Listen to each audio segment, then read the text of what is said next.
Para ibu sekalian, umur berapa pun kita, perkahwinan kita 30 tahun, 40 tahun, setengah ibu-ibu, setengah perempuan kata, Ustazah, kita orang tak ada fikir dah benda tu, dah tua ni, tak layan dah tu.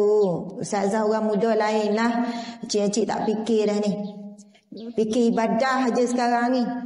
Tetapi berbeza dengan orang lelaki, berbeza. Dia tua luar, dalam muda lagi. Pertama. Yang kedua, saya nak kata begini, sangat rugi para ibu sekalian. Satu sumber pahala yang besar yang kita boleh dapat daripada suami kita. Dan itu yang disebutkan hadis Nabi. Seorang wanita itu apabila solat 5 waktu dia jaga, solat puasa dia jaga, kemudian maruah dia jaga, dia mentaati suami, memuliakan suaminya, maka dia boleh masuk mana-mana pintu syurga yang dia nak masuk.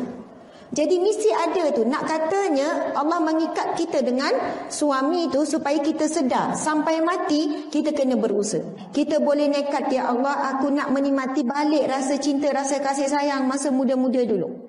Jadi nak buat macam mana? Banyakkan zikir, Ya Rahman, Ya Rahim, Ya Wadud.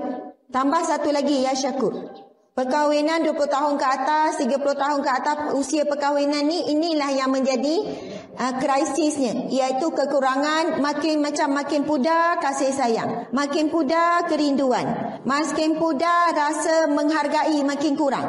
Masing-masing buat hal masing-masing. Kalau dulu masa awal-awal kahwin, dulu masa muda, kenapa lambat sangat? Awal lepas semayang tak boleh ke balik terus? Tak payahlah borak-borak. Kenapa? Rindu. Macam tu kan. Sekarang suami balik cepat, dah balik ke?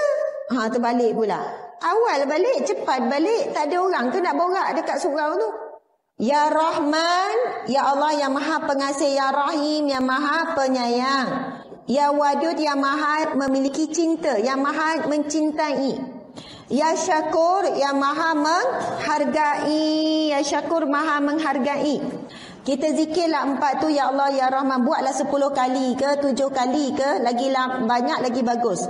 Ya Rahman, Ya Rahim, Ya Wadud, Ya Syakur. Ulang, Ya Rahman, Ya Rahim, Ya Wadud, Ya Syakur. Ya Rahman, Ya Rahim, Ya Wadud, Ya Syakur. Masa tu bayang muka suami, jangan bayang muka suami orang lain pula ya. Bayang muka suami. Ya Rahman, Ya Rahim, Ya Wadud, Ya Syakur. Kemudian kita tutuplah dengan doa, Ya Allah yang Maha Pengasih, Maha Penyayang, yang Maha Cinta, yang Maha Menghargai. Berikanlah dalam hati kami dan hatiku dan hati suamiku rasa kasih, sayang, cinta dan saling menghargai. Sebutlah macam tu. Ya Allah, jadikanlah di antara hatiku dan suamiku, sebutlah nama dia. Nama dia antara kami kasih, sayang, cinta, rindu, dendam.